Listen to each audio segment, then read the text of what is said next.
It's Lord. இந்த நாள்ல கூட நம்ம மத்தேயு 20வது அதிகாரத்துல இருக்கிற ஒரு பேரபிள் அப்புறம் ஒரு சில வசனங்களை நம்ம பார்த்து நம்ம ஜெபிக்க போறோம். இந்த இந்த பரலோக ராஜ்யத்தை பற்றின இந்த ஒரு பேரபிள் உவமை உங்க எல்லாருக்குமே தெரிஞ்சிருக்க படிச்சிருப்பீங்கன்னு நினைக்கிறேன். சோ பரலோக ராஜ்யத்தை வந்து எதனோட கம்பேர் பண்ணி ஆண்டவர் இங்க சொல்றாருன்னா, பரலோக ராஜ்யம் வீட்டெஜமானாகிய ஒரு மனுஷனுக்கு ஒப்பா இருக்கிறது. அவர் தன் திராட்சை தோட்டத்துக்கு வேலையாட்களை என்ன பண்றாரு, வேலையாட்களை சேர்க்கறதுக்காக அதிகாலையில புறப்பட்டு போறாரு. அப்ப நிறைய வேலையாட்கள் என்ன பண்றாங்க, ஒரு மார்க்கெட் பிளேஸ்ன்ற ஒரு இடத்துல நிறைய பேர் என்ன பண்ணுவாங்களா, தங்களை யாராவது வேலைக்கு எடுப்பாங்களா அப்படின்னு சொல்லி கூடி வந்து நிப்பாங்களாம். அப்படி கூடி வந்து நிற்கிற இடத்துல இவர் போய் என்ன பண்றாரு, நாளொன்றுக்கு ஒரு பணம் கூலி பேசி அவர்களை என்ன பண்றாங்க, தன் திராட்சை தோட்டத்துக்கு வேலைக்கு எடுத்துக்கொள்றாரு. அப்புறம் திருப்பி அதே எஜமான் வந்து 3ஆம் மணி வேலையிலும் திருப்பி ரிட்டர்ன் வந்து பாக்குறாரு. அப்பயும் நிறைய பேர் என்ன பண்றாங்க, வெயிட் பண்ணிட்டு இருக்கிறாங்க. சோ அதுல இருந்து இன்னும் சில பேரை அவன் புறப்பட்டு போய் கடை தெருவிலே சும்மா நிற்கிற வேறு சிலரை கண்டு, கடைத்தெருவில் என்ன பண்றாங்க, இவங்க எல்லாருமே சும்மா நின்னுட்டு இருக்காங்க அந்த மார்க்கெட் பிளேஸ்ல. அப்ப என்ன பண்றாங்க, திருப்பியும் கொஞ்சம் பேரை வேலைக்கு கூட்டிட்டு போறாங்க. அப்போ என்ன சொல்றாரு, நீங்கள் திராட்சை தோட்டத்துக்கு போங்கள், நியாயமானபடி உங்களுக்கு கூலி கொடுப்பேன் என்றார். அவர்களும் போனார்கள். அப்புறம் அடுத்து திருப்பி 6ஆம் 9ஆம் மணி வேலையில 3 மணிக்கு வராரு, 6 மணிக்கு வராரு, 9 மணிக்கும் திருப்பி வராரு. அப்படியே சரி செய்யறாரு. யாராவது வந்து வரீங்களா, அது ஏன் இங்க நிக்கிறீங்க அப்படின்னு கேக்குறப்ப மறுபடியும் 6ஆம் 9ஆம் மணி வேளையிலும் அவன் போய் அப்படியே செய்தான். அப்ப திரும்பவும் அவங்களை என்ன பண்றாரு, திராட்சை தோட்டத்துக்கு வேலைக்காக எடுத்துக்கொள்றாரு. இப்ப 11ஆம் மணி வேளையிலும் அவன் போய், 11ஆம் மணி வேலைன்றது வந்து அந்த ஒர்க் டைம் முடியறதுக்கு இன்னும் ஒன் ஹவர் தான் இருக்கு அப்படின்ற ஒரு டைம் தான் வந்து 11th hour. சோ வந்து அந்த நாளோட ஒர்க் ஒர்க் ஹவர்ஸே முடிய போகுது அப்படின்ற அவருக்கு 1 மணி நேரம் முன்னாடி தான் 11ஆம் மணி வேலை. அப்ப அந்த மணி வேலையில கூட என்ன பண்றாரு, யாராவது அந்த டைம்ல போய் வேலைக்கு வந்துட்டு ஆட்கள் எடுப்பாங்களா? சோ ஆல்ரெடி அந்த டேக்கான ஒர்க் வந்துட்டு முடிய போகுது. சோ இந்த நேரத்துல போய் வேலைக்கு ஆள் எடுக்கிறது புத்திசாலித்தனம் இல்ல. ஆனாலும் அந்த எஜமான் என்ன பண்றாரு, கடைத்தெருவிலே சும்மா நிற்கிற சிலர் என்ன பண்ணிருக்கலாம், ஒருவேளை அவரு 9ஆம் மணி வேலையில திரும்பி வரப்ப அவங்கள பார்த்துட்டு வந்திருக்கலாம். இன்னும் கொஞ்சம் பேர் நின்னுட்டு இருந்தாங்களே அப்படின்னு சொல்லி பார்த்துட்டு வந்திருக்கலாம். அப்ப என்ன பண்றாரு, திரும்பவும் போய் சும்மா நிற்கிற வேறு சிலரை கண்டு, நீங்கள் பகல் முழுவதும் இங்கே சும்மா நிற்கிறது என்ன என்று கேட்டான். அதற்கு அவர்கள், ஒருவனும் எங்களுக்கு வேலையிடவில்லை என்றார்கள். அவன் அவர்களை நோக்கி, நீங்களும் திராட்சைத் தோட்டத்துக்கு போங்கள், நியாயமானபடி கூலி பெற்றுக் கொள்வீர்கள் என்றான். அப்ப என்ன பண்றாரு, 11ஆம் மணி வேலையிலும் புறப்பட்டு போய் நிறைய பேரை சூஸ் பண்ணி வேலைக்கு அந்த திராட்சை தோட்டத்துக்கு எடுத்துக்கொள்றார். சோ இதுல வந்து நம்ம பாக்குறப்ப அவர் ஏன் வந்து இத்தனை வாட்டி திரும்ப திரும்ப வந்து கூப்பிடுறாரு. சோ ஃபர்ஸ்ட் டைம் வந்தப்பே அவர் எல்லாரையும் கூட்டிட்டு போயிருக்கலாம். ஒண்ணு அப்படி இருக்கலாம். அப்படி இல்லைன்னா ஒவ்வொரு மணி வேலையிலயும் 3ஆம் மணி வேலையில 6ஆம் மணி வேலையில புதுசா திரும்பி யாராவது அந்த இடத்துல வேலை தேடி வரலாம். சோ அவங்க லெஃப்ட் அவுட் ஆயிடக்கூடாது அப்படின்றதுக்காகவும் என்ன பண்ணிருக்கலாம், அவர் திரும்ப வந்திருக்கலாம். அப்ப 11ஆம் மணி வேலையில அவர் வந்து கேக்குறாரு, நீங்க ஏன் இங்க சும்மா நிக்கிறீங்க அப்படின்னு சொல்லி. அந்த சும்மா நிக்கிறீங்க அப்படின்னு சொல்றதுக்கான பதில் என்னவா சொல்றாங்க, ஒருவனும் எங்களுக்கு சாரி ஒரு நிமிஷம், ஒருவனும் எங்களுக்கு வேலை இடவில்லை அப்படின்னு சொல்றாங்க. இவங்க தான் என்ன பண்ணிருக்காங்க, வேலை தேடி வந்திருக்காங்க. நான் அப்ப நம்ம யோசிச்சா முதல்ல போனவங்க எந்த விஷயத்துல மேன்மையானவங்க, இவங்க ஏன் வந்து கடைசி வரைக்கும் காத்திருக்கிற நிலைமையில இருக்கிறாங்க அப்படின்னா, அப்ப இவங்க வந்து முந்தி கொள்ளாதவர்களா இருக்கலாம். இப்போ நம்ம கூட நிறைய, நீங்க பார்த்திருப்பீங்களான்னு தெரியல, நம்ம ரோட் எல்லாம் பாக்குறப்ப நிறைய பேர் வந்து ஏதாவது வேலைக்காக நிப்பாங்கல்ல, ரோட்ல நின்னுட்டு இருப்பாங்க. அப்ப அந்த லாரி மாதிரி வரும், நிறைய பேர் முந்திட்டு போய் என்ன பண்ணுவாங்க, அதுல ஏறி அந்த வேலை கிடைக்கிறப்ப போவாங்க.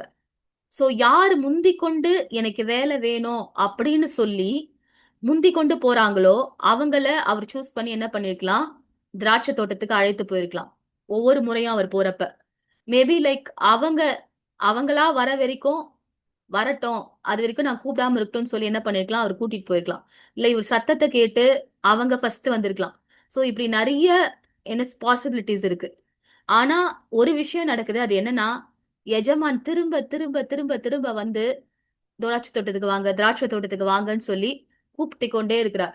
அது எய்தர் அவங்களே வந்து சூஸ் பண்ணி உள்ள போனாலும் சரி, இல்ல இவர் சூஸ் பண்ணி கூப்பிட்டாலும் சரி, 11th ஹார் வரைக்கும் சான்ஸ் கொடுக்கப்பட்டு கொண்டே இருக்குது.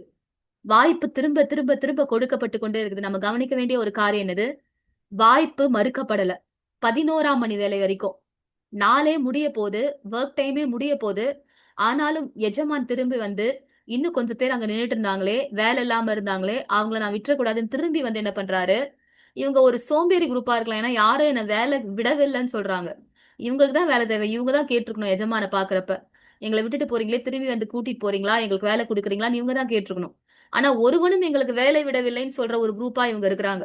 சோ அவ்ளோ கூட மோசமா இருந்தா கூட எஜமான் வந்து என்ன பண்றாரு, பரவாயில்ல என் திராட்சை தோட்டத்துக்கு வான்னு சொல்லி கடைசி மணி நேரத்திற்கு முந்தின மணி நேரம் வரைக்கும் எஜமான் வந்து ஒவ்வொருவரையும் அழைக்கிறத நம்மால பார்க்க முடியுது. அப்புறம் அதுக்கப்புறம் நம்ம பார்த்தா அங்க போனதுக்கு அப்புறம் வேலை எல்லாம் நடந்து முடிஞ்சதுக்கு அப்புறம் என்ன நடக்குது, சாயங்காலத்திலே திராட்சை தோட்டத்துக்கு எஜமான் தன் காரியக்காரனை நோக்கி இப்ப கூலி கொடுக்க துவங்குறாங்க. நீ வேலையாட்களை அழைத்து பிந்தி வந்தவர்கள் தொடங்கி முந்தி வந்தவர்கள் வரைக்கும் அவர்களுக்கு கூலி கொடு என்றார். என்ன சொல்றாரு, லாஸ்ட்ல இருந்து ஃபர்ஸ்டுக்கு போலாம் அப்படின்றாரு. லாஸ்ட் அவர் வந்தவங்கல இருந்து ஃபர்ஸ்ட்ல வந்தவங்களுக்கு போலாம் அப்படின்னு சொல்றாரு. அப்பொழுது 11ஆம் மணி வேலையிலே வேலை அமர்த்தப்பட்டவர்கள் வந்து ஆளுக்கு ஒரு பணம் வாங்கினார்கள். ஒரு ஒரு டெனாரியஸ் அப்படின்னு சொல்லி ஆங்கிலத்துல கொடுக்கப்பட்டிருக்கு. சோ இவங்க என்ன பண்றாங்க, 1 ஹவர் வேலை பண்ணிட்டு ஒரு டெனாரியஸ வாங்கிட்டு சந்தோஷமா போயிடுறாங்க. முந்தி அமர்த்தப்பட்டவர்கள் வந்து தங்களுக்கு அதிக கூலி கிடைக்கும் என்று எண்ணினார்கள். அவர்களுக்கு ஆளுக்கு ஒவ்வொரு பணம் வாங்கினார்கள். சோ இவங்க என்ன பண்றாங்க, முந்தி வேலை செய்யறவங்க வந்து எனக்கு அதிகமா கிடைக்கும் அப்படின்னு சொல்லிட்டு, ஏன்னா வந்து லாஸ்ட்ல வந்தவங்க வந்து காசு வாங்குறது இவங்க பாக்குறாங்க. ஓ இவங்களுக்கே ஒரு டெனாரியஸா, அப்ப நான் காலையில 5 மணிக்கே வேலைக்கு வந்துட்டேன். எனக்கு எப்படியும் வந்து கால்குலேட் பண்ணா ஒவ்வொரு மணி நேரத்துக்கு எனக்கு எப்படி கிடைக்கும், கொஞ்சம் பல மடங்கு அதிகமா கிடைக்கும்னு சொல்லி ஆவலா பாத்துட்டு இருக்காங்க. ஆனா அவர் என்ன பண்ணாரு, முந்தி அமர்த்தப்பட்டவர்கள் வந்து தங்களுக்கு அதிக கூலி கிடைக்கும் என்று எண்ணினார்கள். அவர்களும் ஆளுக்கு ஒவ்வொரு பணம் வாங்கினார்கள். வாங்கிக் கொண்டு வீட்டஜமானை நோக்கி, பிந்தி வந்தவர்களாகிய இவர்கள் 1 மணி நேரம் மாத்திரம் வேலை செய்தார்கள். பகலின் கஷ்டத்தையும் வெயிலின் உஷ்ணத்தையும் சகித்த எங்களுக்கு இவர்களை சமமாக்கினீரே என்று முறுமுறுத்தார்கள். இப்ப இவங்களுக்கு என்ன ஆறாங்க, எல்லாரும் கடுப்பாறாங்க. நாங்க வெயில்லலாம் செஞ்சுட்டு இருந்தோம். நாங்க வந்த டைம் என்ன டைமு, மத்தியானம் உச்சி வெயிலா இருந்தது. அப்பயும் நாங்க வேலை பார்த்தோம். இப்பதான் ஈவினிங் ஆயிருக்கு. இவங்க வரப்பயே ஈவினிங்ல தான் வந்தாங்க. வெயிலும் இல்ல, ஒண்ணும் இல்ல. கிளைமேட்லாம் நல்லா மாறி இருந்தது. ரொம்ப கம்ஃபர்டபுளா என்ன பண்ணாங்க, 1 ஹவர் வேலை செஞ்சுட்டு ரொம்ப கம்ஃபர்டபுளா என்ன பண்ணாங்க, 1 ஹவர் வேலை செஞ்சுட்டு இப்ப ஒரு டெனாரிஸையும் வாங்கிட்டு இவங்க போறாங்களே அப்படின்னு சொல்லி இவங்களுக்கு ஒரு கடுப்பு வந்துருச்சு. சரி கேட்காமயாவது போயிருக்கலாம். ஆனா கேட்காம இருக்க முடியல. என்ன பண்றாங்க, உடனே போய் எஜமான் கிட்ட ஒரு நியாயம் கேட்போம்னு சொல்லிட்டு போறாங்க. பிந்தி வந்தவர்களாக இவர்கள் 1 மணி நேரம் மாத்திரம் வேலை செய்தார்கள். பகலின் கஷ்டத்தையும் வெயிலின் உஷ்ணத்தையும் சகிக்கல இவங்க. இவங்கள எங்களுக்கு நீங்க சமமாக்கிட்டீங்களே. இவங்கள அவங்க கூட ஈக்குவல் பண்ணதை அவங்களால தாங்கிக்கவே முடியல. எங்களை ஏன் நீங்க இப்படி பண்ணீங்க அப்படின்னு சொல்லி. அப்ப அவரு என்ன சொல்றாரு, அவர்களில் ஒருவனுக்கு அவர் பிரதித்திரமாக, சிநேகிதனே நான் உனக்கு அநியாயம் செய்யல. காலையில உன்னை வேலைக்கு எடுக்கிறப்பே நான் என்ன சொன்னேன், ஒரு ஒரு ரூபாய் கூலி பேசிதான் உன்னை எடுத்தேன். நீ என்னிடத்தில் ஒரு பணத்துக்கு சம்மதிக்கவில்லையா? உன்னுடையதை நீ வாங்கி கொண்டு போ. உனக்கு சொன்னதை நான் கொடுத்துட்டேன். உனக்கு கொடுத்தது போல பிந்தி வந்தவனுக்கு கொடுப்பது என்னோட இஷ்டம். என் இஷ்டம் அது. நான் பிந்தி வந்தவனுக்கு நான் தான் எஜமான். நான் ஒரு டினாரஸும் கொடுப்பேன். இல்ல ஒருவேளை 2 கொடுக்கணும்னு நினைச்சா அதையும் கொடுப்பேன். அப்படின்றதுதான் என்ன சொல்றாரு, என்னுடைய இஷ்டம். என்னுடையதை என் இஷ்டப்படி செய்ய எனக்கு அதிகாரம் இல்லையா? நான் தயாளனா இருக்கிறபடியால் நீ வன்கண்ணனா இருக்கலாமா என்றார். அப்படி சொல்லிட்டு என்ன சொன்னாரு, so the last will be first and the first last. இவ்விதமாக பிந்தினோர் முந்தினோராயும் முந்தினோர் பிந்தினோராயும் இருப்பார்கள். அழைக்கப்பட்டவர்கள் அநேகர், தெரிந்து கொள்ளப்பட்டவர்களோ சிலர் என்றார். ஹalleluya. சோ இதுதான் வந்து அந்த நாள்ல அந்த அந்த கம்ப்ளீட் பேரபிள்ல கொடுக்கப்பட்டிருக்க விஷயம். சோ இத உட்காந்து நம்ம வந்து மெடிடேட் பண்ணி பார்த்தோம்னா, பெரிய பெரிய தியாலஜின்ஸ் எல்லாம் எழுதியிருக்கிறதெல்லாம் நம்ம படிச்சு பார்த்தோம்னா, there is lot of perspective. ஒவ்வொருத்தரும் ஒரு ஒரு காரியத்தை வந்து நிறைய வித்தியாசமா சொல்லிட்டே இருக்கிறாங்க. சோ இந்த பேரபிள படிக்கிறப்ப ஆவியானவர் வந்து எனக்கு கொடுத்த சில வியூஸ், சில பெர்ஸ்பெக்டிவ்ஸ், அதை தான் என்ன பண்ணலாம் நான் வந்து ஷேர் பண்ணலாம்னு யோசிக்கிறேன். So the one thing we have to learn is, இந்த 20th சாப்டருக்கு முன்னாடி இருக்க சாப்டர் 19th சாப்டர்ல ஒரு விஷயம் நடக்குது. அதோட கண்டினியூஷன் தான் 20th சாப்டர்ல இதை ஆண்டவர் என்ன பண்றாரு, இத பேசுறாரு. அங்க என்ன நடக்குதுன்னா, ஒரு ஐஸ்வர்யவான் 19வது சாப்டர்ல பாக்குறப்போ ஒரு ஐஸ்வர்யவான் வந்துட்டு பரலோக ராஜ்யத்தை எப்படி சுதந்திரிக்க முடியும் அப்படின்னு கேக்குறான். அதுக்கப்புறம் வந்து ஆண்டவர் வந்து உன்னோட எல்லா பொருளையும் வித்துட்டு ஏழைக்கு கொடுத்துருன்னு சொல்றப்ப அவன் மன வருத்தத்தோட அவன் ஐஸ்வர்யவானா இருக்கிறதால திரும்பி போயிடுறான். இத பார்த்த பேதுரு என்ன பண்றாரு, ஆண்டவர் கிட்ட வந்து, ஆண்டவரே உமக்காக இதோ 19:27 சொல்றாரு, இதோ நாங்கள் எல்லாவற்றையும் விட்டு உம்மை பின்பற்றினோமே, எங்களுக்கு என்ன கிடைக்கும் என்றார். இவர் என்ன பண்றாரு, அவன் ஒண்ணுமே ஒண்ணுமே தரமாட்டேன்னு சொல்லிட்டான். வித்து தரத்துக்குலாம் அவனுக்கு மனசு இல்ல. அவன் திரும்பி போயிட்டான். ஆனா நாங்க என்ன பண்ணிருக்கோம், எல்லாவற்றையும் விட்டுட்டு உமக்காக வந்திருக்கிறோம். அப்ப எங்களுக்கு என்ன கிடைக்கும் ஆண்டவரே? இவருக்கு ஒரு ஒரு ஒரு ஆசை.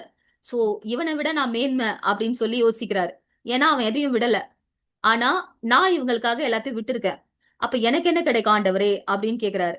அப்ப ஆண்டவர் வந்து ஹி இஸ் சோ கம்பேஷனேட். அந்த அந்த கேள்விக்கு அவர் பதில் சொல்ல ரெஸ்பான்சிபிளான ஒரு ஆளுன்னு அவருக்கு அதுக்கான பொறுப்பு இருக்குன்னு நினைச்சதால அவர் என்ன பண்றாரு, மறுஜென்ம காலத்திலே மனுஷகுமாரன் தம்முடைய மகிமையின் சிங்காசனத்திலே வீற்றிருக்கும் போது நீங்களும் இஸ்ரவேலின் 12 கோத்திரங்களின் நியாயம் தீர்க்கிறவர்களாய் 12 சிங்காசனங்கள் மேல் வீற்றிருப்பீர்கள், ஒரு ஹையஸ்ட் பொசிஷன் உங்களுக்காக நான் வச்சிருக்கிறேன்னு சொல்லி ஆண்டவர் அதை கூட ரிவீல் பண்ணி பேதுருக்கு சொல்றாரு.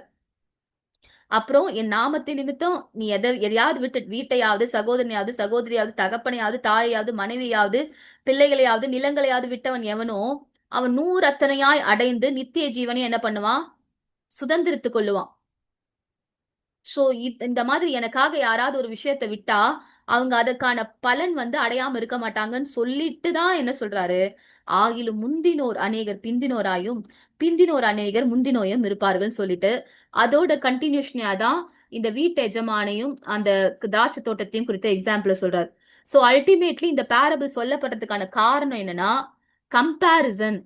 Peter thought himself as like, நான் இவருக்காக நிறைய பண்ணிட்டே இருக்கேன், நிறைய என்ன பண்ணிருக்கேன், விட்டு கொடுத்து வந்திருக்கேன். சோ மத்தவன் விடாத அளவுக்கு நான் விட்டு கொடுத்து வந்திருக்கேன். அப்போ எனக்கு எல்லாரை விட கொஞ்சம் அதிகமா கிடைக்கணும், ஏதோ ஒண்ணு கிடைக்க போகுது அப்படின்ற எதிர்பார்ப்பு அவருக்குள்ள இருந்ததால தான் அவர் அந்த மாதிரி ஒரு கொஸ்டினை கேட்டாரு. But God is so sincere. அவர் ரொம்ப லாயலான ரொம்ப கம்பேஷனேட்டான ஒரு தெய்வம்ன்றதால என்ன பண்றாரு, சோ பேதுரு கேக்குறாருன்றதுக்காக பதில் சொல்லிடுறாரு. சொல்லிட்டு அதுக்குள்ள ஒரு லெசனையும் என்ன பண்றாரு, சொல்லி தராரு. சோ எப்படிப்பட்ட ஒரு லெசன் அங்க சொல்ல விரும்புறாருன்னா, கம்பேரிசன் பண்ணாத. அதுதான் என்னது, அதுதான் இந்த பேரபிள்ல அவர் சொல்ல விரும்புற ஒரு காரியம். கம்பேரிசன் பண்ணாத. சோ ஃபர்ஸ்ட்ல இருந்து லாஸ்ட் வரைக்கும் எவ்வளவு பேர் வேணாலும் தேவனுடைய ராஜ்யத்துக்குள்ள வருவாங்க.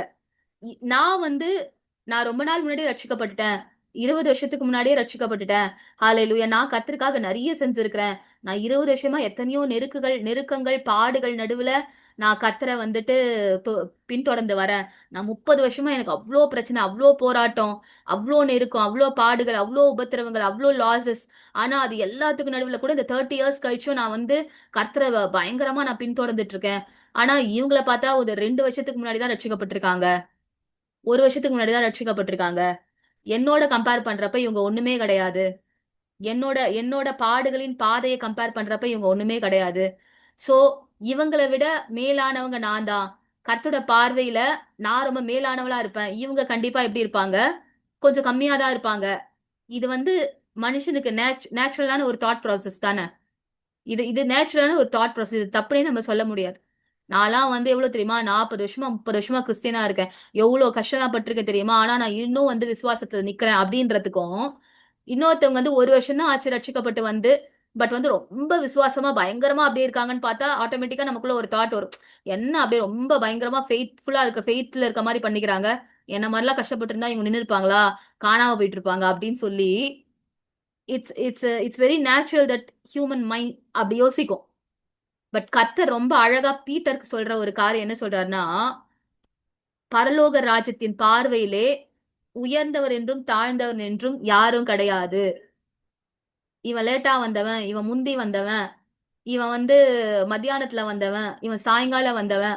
சோ இத பேஸ் பண்ணி என்னது, யாருக்கும் எதுவும் கொடுக்கப்படாது, எந்த சலுகையும் கொடுக்கப்படாது. சோ தேவனுடைய பார்வையில எல்லாருமே ஈக்குவலா இருக்கிறாங்க அப்படின்னு சொல்லி பீட்டருக்கு புரிய வைக்கிறதுக்காக தான் என்ன பண்றாரு, பிந்தி வந்தவங்களுக்கு கூட அதே அதே பணம் கிடைக்கும், அது என்னோட இஷ்டம் அப்படின்னு சொல்றாரு. சோ பிந்தி வந்த ஒருத்தர் வந்து சிலுவையில பக்கத்துல ஏசப்பாவோட பக்கத்துல இருந்தாரு. So grace is given freely from God. கிருபை என்பது இலவசமா எல்லாருக்காக கொடுக்கப்பட்டிருக்குது. அது முந்தி வந்தவர்களுக்கு அதிகமாகவும் பிந்தி வருகிறவர்களுக்கு குறைவாகவும் கொடுக்கப்படுவது இல்லை. அது கிருபை என்பது தகுதி இல்லாதவர்களுக்காக கொடுக்கப்படுகிற ஒரு காரியம். அது எல்லாருக்குமே ஈக்குவலாய் தேவனால கொடுக்கப்படுகிறது. அப்ப கல்வாரி சிலுவையில பக்கத்துல இருந்தான் ஒருத்தர். அந்த ஒருத்தர் என்ன பண்ணாரு, அந்த இன்னொரு கல்லனை பார்த்து என்ன சொல்றாரு, நீ தேவனுக்கு கூட நீ பயப்படுறது இல்லையா, நாம தப்பு பண்ணோம் அதனால சிலுவையில தொங்குறோம், ஆனா இவர் ஒன்னும் செய்யலையே அப்படின்னு சொல்லிட்டு என்ன சொல்றாரு, நம்முடைய ராஜ்யத்திலே வரும்பொழுது என்னை நினைத்தருளும் மட்டும்தான் சொல்றாரு. ரொம்ப ஷார்ட் ஸ்பேன் தான் அவருடைய ஃபெய்த் ஜெர்னி. ஆனா ஸ்ட்ரெயிட்டா என்ன பண்ணிட்டாரு, இன்றைக்கு நீ என்னோட பரதீசில் இருப்பாய் அப்படின்னு சொல்லிட்டாரு. The last one. அவர் ரொம்ப கடைசியா தான் ஆண்டரோட சேர்ந்தாரு. ஆனா என்ன பண்ணிட்டாரு, பரலோகத்துக்கு தகுதியானவரா மாறிட்டாரு. சோ இதுதான் என்னது, பிந்தினோர் முந்தினோராய் மாற முடியும். அவங்களுக்கு நம்மளை விட அதிகமாய் கூட ஆண்டவர்கிட்ட கன்சிடரேஷன் இருக்கலாம். சோ நம்ம அதை என்ன பண்ணக்கூடாது, அது நிமித்தம் யாரு மேலயும் ஒரு கம்பாரிசன்ல பொறாமப்படக்கூடாது அப்படின்றது இந்த பேரபிள்ல பீட்டருக்கு புரியணுன்றதுக்காக கத்த சொன்ன ஒரு காரியம். So grace is completely equal for every person. அதை வந்து ஆண்டவர் வந்து ரேங்க் பண்ண மாட்டாரு. அதுல இவங்க ஃபர்ஸ்ட், இவங்க செகண்ட், இவங்க தேர்ட்னு என்ன பண்ண மாட்டாரு, அவரு ரேங்க் பண்ண மாட்டாரு. ஸோ இது இது நம்ம கற்றுக்கொள்ள வேண்டிய ஒரு காரியம். அதே போல செகண்ட் இன்னொரு காரியத்தை கற்றுக்கொள்ளலாம். So even before the end of the day, அந்த நாளோட வேலை முடிய போகுது, அந்த நாளே கம்ப்ளீட் ஆக போகுது. ஆனாலும் எஜமான் இரக்கமா என்ன பண்றாரு, இன்னும் சிலர் மார்க்கெட் பிளேஸ்ல கடை வீதிகளை சும்மா நின்று கொண்டிருக்கிறார்களே, அவர்களை எப்படி நான் விடுவதுன்னு சொல்லி கடைசி வரைக்கும் வந்து வந்து வந்து அழைப்பு கொடுத்துட்டே இருக்காரு. கடைசி வரைக்கும் என்ன பண்றாரு, 3ஆம் மணி வேலையில, 6ஆம் மணி வேலையில, 9ஆம் மணி வேலையில, 11வது மணி வேலையில, the day is going to end. அப்ப கூட என்ன பண்றாரு, வந்து வந்து எப்படியாவது என் திராட்சை தோட்டத்துக்குள்ள வந்துடு, என் திராட்சை தோட்டத்துல வேலை இருக்க வந்துடு, நீங்க போய் செய்யுங்க, நான் நியாயமானபடி கூலி கொடுப்பேன், நீங்க போய் இந்த வேலையை பாருங்க, நான் நியாயமானபடி கூலியை கொடுப்பேன்னு சொல்லி காட் இஸ் காலிங்.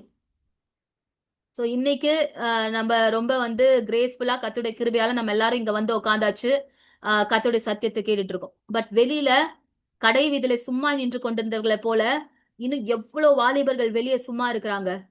இன்னும் எவ்வளவு வாலிபர்கள் வெளியே வந்து எங்களுக்கு வேலை சொல்ல ஆள் இல்லைன்னு சொல்லி இன்னும் வந்து உலகத்துக்குள்ளே கிடக்குறவங்க எவ்வளவு பேர் இருக்காங்க. வீட்டெஜமான் திரும்ப திரும்ப திரும்ப திரும்ப வந்து கடைசி வரைக்கும் சான்ஸ் கொடுத்துட்டே இருக்கிறாரு. அதுல கிருபை இன்னுமே இருக்கு, கிருபை இன்னுமே இருக்கு, எப்படியாவது என்ன பண்ணு, என்னோட திராட்சை தோட்டத்துக்குள்ள வந்துரு அப்படின்னு சொல்லி. அப்ப நம்ம ஒருவேளை கர்த்தர் நினைக்கிற அளவிற்கு, அந்த அளவுக்கு நம்ம கம்ப்ளீட்டா இன்னைக்கு நம்ம ப்ரே பண்ண மாதிரி ஒரு கம்ப்ளீட்டான அர்ப்பணிப்புக்குள்ள, ஒரு சரண்டரிங்குள்ள, தேவனுக்குள்ள இல்லனா, God is calling us again and again, every time he is giving us a chance. என்ன பண்றாரு, நீங்க வாங்க வாங்க திராட்சை தோட்டத்துக்குள்ள வாங்கன்னு சொல்லி என்ன பண்றாரு, அவர் கிரேஸ்ஃபுல்லா கூப்பிட்டுட்டே தான் இருக்கிறார். அப்போ நமக்கு கொடுக்கப்பட்ட தருணங்களை நம்ம பயன்படுத்தி உள்ள போன மாதிரி மத்த வாலிபர்களும் என்ன பண்ணும், கடை வீதிகளில் சும்மாய் நின்று கொண்டிருக்கிற வெகு திரளான கூட்டமான வாலிபர்கள் இன்னும் இருக்கிறாங்க. சோ வீட்டெஜமான் திரும்ப திரும்ப போய் அழைத்தது போல நம்ம என்ன பண்ணோம், அவரோட சார்பிலே அவருடைய சத்தமாய் இந்த வாலிபர்களுக்கு கடைசி முடியிற 1 ஹவருக்கு முன்னாடியான டைம்குள்ள நம்ம வந்திருக்கலாம். என்னை பொறுத்த வரைக்கும் now we are living in the 11th hour. நம்ம யாருமே நம்ம சொல்ல முடியாது நம்ம 3rd hourல இருக்கோமா, 6th hourல இருக்கோமா, 9th hourல இருக்கோமான்னு. நம்ம வேணா நம்மளோட நம்மளோட மனசு திருப்திக்காக இல்ல நம்ம 9th hourல தான் இருக்கும், ஏசப்பா வர இன்னும் கொஞ்ச நாள் ஆகும்னு சொல்லி வரக்கூடாதுன்னு நினைக்கிறதுக்காக ஏதாவது சொல்லிட்டு இருக்கலாம். But according to what we see in the Bible and whatever is happening around us, நம்மளை சுத்தி நடக்கிற எல்லாத்தையும் பார்த்தாலே நமக்கு கிளியரா தெரியுது, we are in the 11th hour. வேலை முடியறதுக்கு 1 மணி நேரத்துக்கு முன்னாடியான டைம்ல தான் உலகம் இப்போது இருந்து கொண்டிருக்குது. சோ இந்த 11th hourல நம்மளால முடிந்த மட்டும் கர்த்தருடைய சத்தமாய் போய் கடை வீதிகளில் சும்மாய் நின்று கொண்டிருக்கிற வாலிபர்களை நம்ம என்ன பண்ணணும், திராட்சை தோட்டத்துக்கு கூப்பிடணும், பிதாவுடைய பரலோக ராஜ்யத்துக்கு நேராக நம்ம அழைக்கணும். சோ இவங்க தகுதியானவங்க, இவங்க தகுதி இல்லாதவங்க, இவங்க கேட்பாங்க, இவங்க கேட்க மாட்டாங்க, இவங்க இதெல்லாம் ரொம்ப மொரட்டாட்டம் பிடிச்சது, இது சொன்னா கேட்காது, இது ரொம்ப திமிர் பிடிச்சது, இதெல்லாம் சொன்னா வந்து காதுல வாங்காது அப்படின்னு சொல்லி யாரையுமே நம்ம ஜட்ஜ் பண்ணாம ஒரு ஒரு ஜெபத்தை பண்ணிட்டு எப்படியாவது இதை சொல்லிடணும் ஆண்டவரேன்னு சொல்லி யாருக்கெல்லாம் முடியுமோ அவங்களுக்கெல்லாம் என்ன பண்ணிடணும். நீ படிக்கிற ஸ்கூலோ காலேஜோ அதுக்காக வந்து இந்த இந்த மாதிரி இந்த 11th ஹார்ல நம்ம வாழ்ந்துட்டு இருக்க ஒரு டைம் வந்து ஒரு டஃபஸ்ட் டைம்ல தான் இருக்கிறோம். So we have to be like என்னது, புறாக்களை போல கபடற்றலா இருங்க, அதே சமயத்துல சர்ப்பங்களை போல வினா உள்ளவர்களா இருங்கன்னு சொன்னா. ஸோ நம்ம கொஞ்சம் எப்படி இருக்கணும், கொஞ்சம் கொஞ்சம் ஞானத்தோட நடந்து கொள்ளணும். ஸோ எந்த டைம்ல ஒரு ஃப்ரெண்ட் கிட்ட சொல்லணும், எப்படி சொல்லணும், இதெல்லாம் கூட திங்க் பண்ணிட்டு ஒரு கரெக்ட் சான்ஸ் கிடைக்கிறப்ப நம்ம அந்த கடை வீதியில சும்மா நின்று கொண்டிருக்கிறவர்கள் போல இன்னும் யாரும் எங்களுக்கு வேலை விடவில்லைன்னு சொல்லி உலகத்துக்குள்ள வாழ்ந்துட்டு இருக்க வாலிபர்கள் என்ன பண்ணணும், ஏசப்பாவோட இடத்துல நின்று, அந்த வீட்டெஜமானோட இடத்துல நின்று திராட்சை தோட்டத்துக்கு வாங்கன்னு சொல்லி கூப்பிடுற ஒரு இடத்துல நம்ம இருக்கிறோம். ஸோ அதையும் என்ன பண்ணணும், நம்ம மறக்காம செய்யணும். ஸோ முதலாவது, we should not compare us with any one. நம்ம வந்து நம்ம மேலானவர்கள் அவர்கள் கீழானவர்கள் என்றோ இல்ல வேற யாரோ பார்த்து பா இவங்கெல்லாம் எப்படி வாழ்ந்திருக்காங்க, இவங்களுக்கெல்லாம் நான் பக்கத்துல கூட போக முடியாதுன்னு சொல்லி யாரை பத்தியும் நம்ம நினைக்க வேணாம். எஸ் எஸ் இன்ஸ்பைரிங்கான சில டெஸ்டிமோனிஸ் இருப்பாங்க, அதெல்லாம் இருக்கட்டும். அதுல நம்ம இன்ஸ்பிரேஷன் எடுத்துக்கலாமே தவிர, சோ இவங்களோட ஃபெய்த் ஜேர்னி எல்லாம் பயங்கரமா இருக்கு, இவங்கெல்லாம் வந்து ஆண்டவருக்கு வந்து ஆண்டவர் இவங்களுக்குலாம் 5 ஸ்டார் ஹோட்டல் கட்டி வச்சிருப்பாரு, எனக்கெல்லாம் ஒரு 1 ஸ்டார் ஹோட்டலாவது இருக்குமான்னு தெரியல, அப்படிலாம் நம்ம கம்பேர் பண்ண வேணாம். பரலோக ராஜ்யம் எப்படிப்பட்டதுன்னு சொல்லி ஆண்டவர் தெளிவா சொல்லிட்டாரு. சோ நம்ம வந்து யாரு கூடயும் நம்ம கம்பேர் பண்ணி நம்மள மேலாவும் நினைக்க வேணாம், நம்ம கீழாவும் நினைக்க வேணாம். we all are equal in the eyes of God when it comes to the heaven அப்படின்னு சொல்லி ஆண்டர் கிளீனா அந்த பேரபிள் எக்ஸ்பிளைன் பண்றாரு.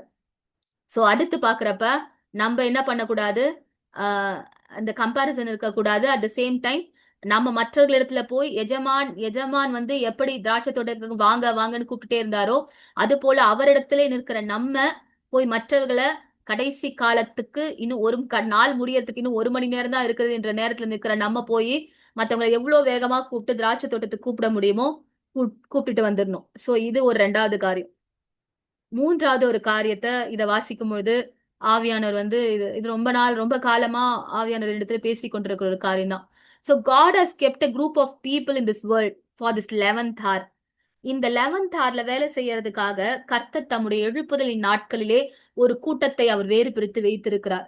இதை பற்றி கர்த்தர் வந்து சில வருஷங்களுக்கு முன்பதாகவே பலமுறை என் இடத்துல அவர் வந்து பேசியிருக்கிறார். ஸோ 11th ஹவர் ஒர்க்கர்ஸ் அப்படின்னு சொல்லி தேவன் ஒரு கூட்டத்தை இந்த பூமியில வைத்திருக்கிறார். ஹalleluya. அதுக்காக நம்ம வந்து 11th ஹவர் எல்லாம் ஒர்க் பண்ணுவோம், அதுக்காக வெயிட் பண்ணிட்டு இருந்தோம் அப்படி இல்ல.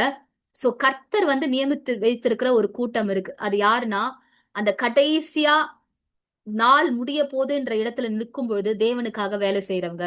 ஒருவேளை நீ பிறந்ததுல இருந்து ஒரு பான் கிறிஸ்டினா இருக்கலாம், நீ 3வது மணி வேலையிலே என்ன பண்ணிருக்கலாம், தேவனுடைய ராஜ்யத்துக்கு வேலை செய்யற பிள்ளையா மாறி இருக்க முடியும், உனக்கு அந்த சான்ஸ் இருந்திருக்கலாம். 6வது மணி வேலையிலாவது நீ மாறி இருக்க முடியும். ஒரு ஒரு என்ன ஸ்கூல் படிக்கிற டைம்லயாவது என்ன பண்ணிக்கலாம், 6வது மணி வேலையிலாவது நீ மாறி இருக்கலாம் கத்தர் நினைச்சிருந்தா. இல்ல 9வது மணி வேலையிலாவது நீ கத்திற்காக வேலை செய்யறதுக்கான ஒரு சான்ஸ் உனக்கு இருந்திருக்கும். சோ அது எல்லாத்தையுமே நீ மிஸ் பண்ணிட்ட. அதெல்லாம் நான் எதுவுமே பண்ணல, கத்திற்காக நான் எதுவுமே பண்ணல அப்படின்னா, so now we are in the 11th hour.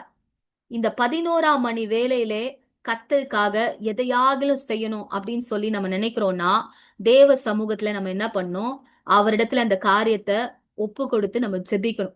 ஆண்டவரே, இந்த உலகம் 11வது மணி வேலைக்குள்ள வந்திருக்கலாம் ஆண்டவரே, ஆனா இந்த 11வது மணி வேலையில இதுவரைக்கும் நான் சும்மாவே நின்னுட்ட கடத்தெருவுல, இது வரைக்கும் உங்க ராஜ்யத்துக்காக நான் ஒண்ணுமே பண்ணல, என்னை யாரும் வேலைக்கு எடுக்கல, என்னை எனக்கு யாரும் ஊழியம் கொடுக்கல, என்னை யாரும் வந்து கூப்பிட்டு இந்த வேலையை செஞ்சு கொடு அப்படின்னு சொல்லல, அதனால நான் உங்க ராஜ்யத்துக்காக எதுவும் செய்யல அப்படின்னு சொல்லி அவனுங்க அந்த அந்த குரூப் ஆஃப் பீப்புள் சொன்னாங்கல்ல 11th ஹவர்ல, ஒருவனும் எங்களுக்கு வேலையிடவில்லை அப்படின்னு சொல்லி. அப்ப அதுக்கு முன்னாடி வந்தவங்க எல்லாம் எப்படி வேலைக்கு போனாங்க? அவங்கெல்லாம் அந்த மாதிரி எதுவுமே சொல்லலையே. வீட்டெஜமான பார்த்த உடனே வேலை கிடைச்சா போதும்னு அவங்க எல்லாம் ஓடிட்டாங்க. ஆனா இந்த 11th ஹவர் குரூப் என்ன பண்ணுச்சு, வெயிட் பண்ணிட்டே இருக்கு, எவனும் எங்களுக்கு வேலை கொடுக்கல அப்படின்னு சொல்லி. ஒருவேளை நம்ம அந்த மாதிரி கத்தருக்காக இன்னும் எதுவுமே செய்யாம கூட என்ன பண்ணலாம், ஒரு ஒரு ஒரு ஒரு குரூப் இருப்பாங்க எப்பவுமே, ஆண்டருக்காக ஏதாவது பண்ணணும், ஆண்டருக்காக ஏதாவது பண்ணணும், ஆண்டருக்காக ஏதாவது பண்ணணும்னு சொல்லிக்கிட்டே இருப்போமே தவிர எதுவுமே பண்ணவே மாட்டோம். எதுவுமே பண்ணவே மாட்டோம். We will be waiting for some right chance, ஏதாவது வரும் ஏதாவது அப்படி இல்ல, அப்படி இல்ல. அதுதான் இவங்க என்ன பண்ணாங்க, யாரும் எங்களுக்கு வேலையிடவில்லை அப்படின்னு சொல்லி உட்காந்துட்டு இருந்தாங்க. ஆனா ஆண்டர் என்ன எதிர்பார்க்கிறாருன்னா, அவரோட பிரசன்ஸ் இருக்கும் பொழுது அந்த வேலையை நம்மளே எடுத்து செய்ய தொடங்கணும். ஒரு ஃபர்ஸ்ட் எப்படி ஒரு சபைக்குள்ள போறேன்னா, அந்த சபையில இருக்க ஒரு சின்ன வேலையில இருந்து நம்ம என்ன பண்ணலாம், அந்த ஊழியத்தை தொடங்கலாம், தேவனோட ராஜ்யத்துக்கான வேலையை நம்ம தொடலாம். தொடங்கலாம். சோ இப்படி ஒரு குட்டி குட்டி வேலையில கூட கர்த்தருக்காக வேலையை செய்ய தொடங்கும் பொழுது அவருடைய ராஜ்யத்துக்காக நம்ம எதையாவது செய்கிறவர்களா மாறுவோம். அப்ப இந்த 11th hour ஒர்க்கர்ஸ்ன்றவங்க யாரு? கடைசியில எழும்பி கர்த்தருக்காக மகிமையான காரியங்களை செய்யறவங்க. இது வரைக்கும் கர்த்தருக்காக நான் எதுவுமே செய்யலக்கா, ஆனா நான் வந்து ஏதாவது செய்யணும்னு நினைக்கிறேன் அப்படின்னு சொல்றேன்னா, நம்ம கண்டிப்பா நீங்க என்ன பண்ணணும்? நம்ம ப்ரே பண்ணணும். ஆண்டவரே 11th ஹவரும் ஆயிடுச்சு, இன்னும் நான் திராட்சை தோட்டத்துக்குள்ள போல, உங்களுக்காக நான் எதையும் செய்யல, ஆனா நான் இப்போ திராட்சை தோட்டத்துக்குள்ள வர விரும்புறேன், எனக்கு வேலை கொடுங்கப்பா அப்படின்னு சொல்லி அவரிடத்துல இதுக்கும் அதுக்கும் கனெக்ட் பண்ணி இன்னைக்கு நம்ம அந்த ப்ரேயரை பண்ணல. ஒருவேளை ஆவியானவர் தான் அப்படி பண்ண வச்சாருன்னு நினைக்கிறேன். ரோமன்ஸ் 12 நம்ம ப்ரே பண்ணோம். பட் அப்ப எனக்கு ஸ்ட்ரைக் ஆகல. ஆனா இப்ப யோசிக்கிறேன் இதுக்கும் அதுக்கும் இருக்கிற ஒரு கனெக்ஷன்.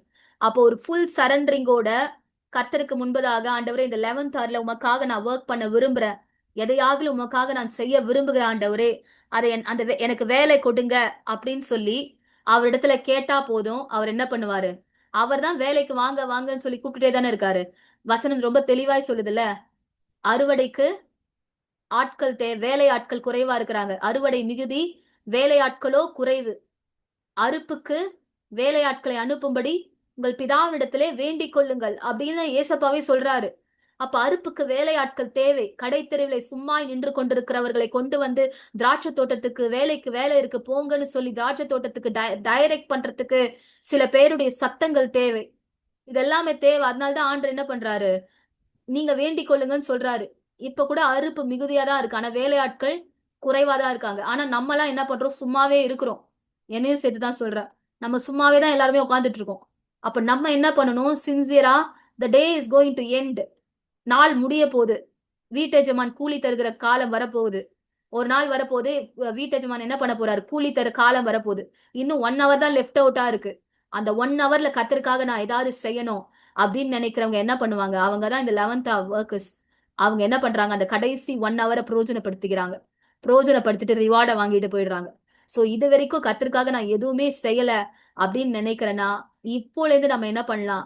எப் பிதா அவரிடத்துல நம்ம கேட்கலாம், ஆண்டவரே இந்த திராட்சை தோட்டத்துல எனக்கு வேலை கொடுங்க, இது வரைக்கும் என்னை யாரும் வேலைக்கு கூப்பிடல, என்னை யாரும் பிரசங்கம் பண்ண கூப்பிடல. ஊழியனாலே பிரசங்கம் பண்றதும் ஆராதனை பண்றது மாத்திரம்தான் இல்ல, ஊழியத்துல ஏகப்பட்ட ஊழியம் இருக்கு பண்றதுக்கு, நிறைய இருக்கு கத்தருக்காக பண்றதுக்கு. அத கத்தருடைய சமூகத்துல உட்கார்ந்தா என்ன பண்ணுவாரு? அவரே சொல்லி தருவாரு. எங்க ரீடைரக்ட் பண்ணுமோ அவர் பண்ணுவாரு, என்ன நம்மள கொண்டு செய்யணுமோ அவர் செய்வார். ஆனா நம்ம we should be willing to be available. நம்ம நம்ம என்ன பண்ணணும்? 11th hour ஒர்க்கரா நான் அவைலபிளா இருக்கிறேன், உங்ககிட்ட நான் வந்து சரண்டர் பண்றேன், ஒப்பு கொடுக்குறேன், நீங்க என்ன பயன்படுத்துங்க உங்க திராட்சை தோட்டத்துல அப்படின்னு சொன்னா போதும். அவர் என்ன பண்ணுவாரு? கண்டிப்பாய் நம்மை பயன்படுத்துவார். ஹalleluya. அதே போல ஒரே ஒரு வசனத்தை மாத்திரம் சொல்லி நம்ம ஜெபித்து நம்ம முடிக்கலாம்.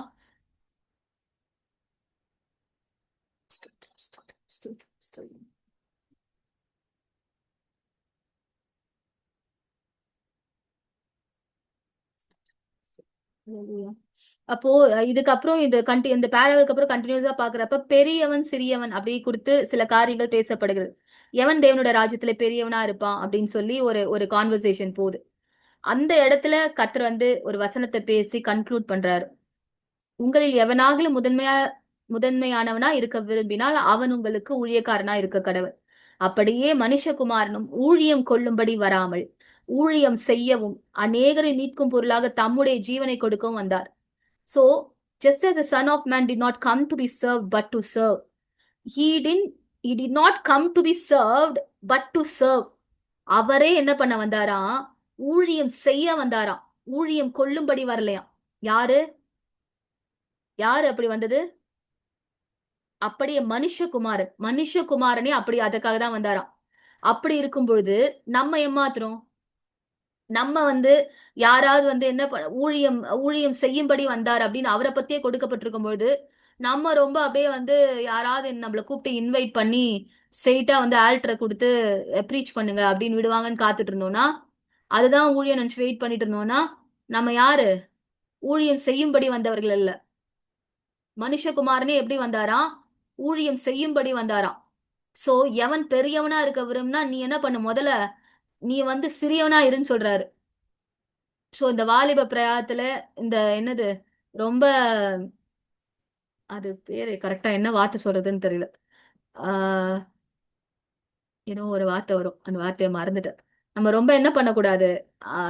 என்ன வந்து கூப்பிட்டாங்களா, என்ன வந்து இன்வைட் பண்ணாங்களா, என்ன அந்த குரூப்ல வந்து சேர்த்தாங்களா, என்ன என்ன வந்து எனக்கு இம்பார்ட்டன்ஸ் கொடுத்தாங்களா, என்ன ப்ரையாரிட்டிஸ் பண்ணாங்களா, என்ன தனியா இன்வைட் பண்ணாங்களா, இப்படிலாம் என்ன பண்ணக்கூடாது. தேவையில்லாத காரியத்தெல்லாம் பேசிட்டு இருக்க கூடாது ஊழியன்னு வரப்ப. அந்த பொண்ணுக்கு நிறைய இம்பார்ட்டன்ஸ் கொடுத்தாங்க, என்ன வந்து சரியா பண்ணல, அந்த பையனுக்கு கொடுத்தாங்க எனக்கு பண்ணல, இப்படியெல்லாம் வந்து நிறைய காரியத்தை பார்த்துட்டு சர்ச்ல ஊழியம் செய்யறதுல இருந்து பின்வாங்கி போகக்கூடாது. ஒரு கொயர் டீம்ல இருந்தாலும் சரி, இல்ல ஏதோ ஒரு சின்ன காரியம், ஒரு சர்ச்ல பாய் போடுற இல்ல தண்ணி எடுத்து வைக்கிற ஏதோ ஒரு காரியத்தை செஞ்சுட்டு இருக்கனா, அதை கெடுக்கிறதுக்கு பிசாசு என்ன பண்ணுவான், இந்த மாதிரி நிறைய குழப்பத்தை கொண்டு வருவான். இந்த மாதிரி நிறைய விஷயத்த உள்ள போட்டு என்ன பண்ணுவான், பாரு உன்னை உன்னை பாரு அவங்க கண்டுக்கவே இல்ல, அந்த பொண்ணை தான் கண்டுக்கிட்டாங்க, அந்த பையனை தான் கண்டுக்கிட்டாங்க, உனக்கு என்ன இம்பார்ட்டன்ஸ் கொடுத்தாங்க, இப்படி நிறைய வந்து குழப்புவான். சோ இப்படியெல்லாம் வந்து என்ன பண்ணக்கூடாது, பெரிய ஆளு மாதிரி நம்மள நினைச்சுக்க கூடாது. சோ மனுஷகுமாரனே எதற்கு வந்தாராம், ஊழியம் ஊழியம் கொல்லும்படி வராமல் ஊழியம் செய்யும்படி வந்தாராம்.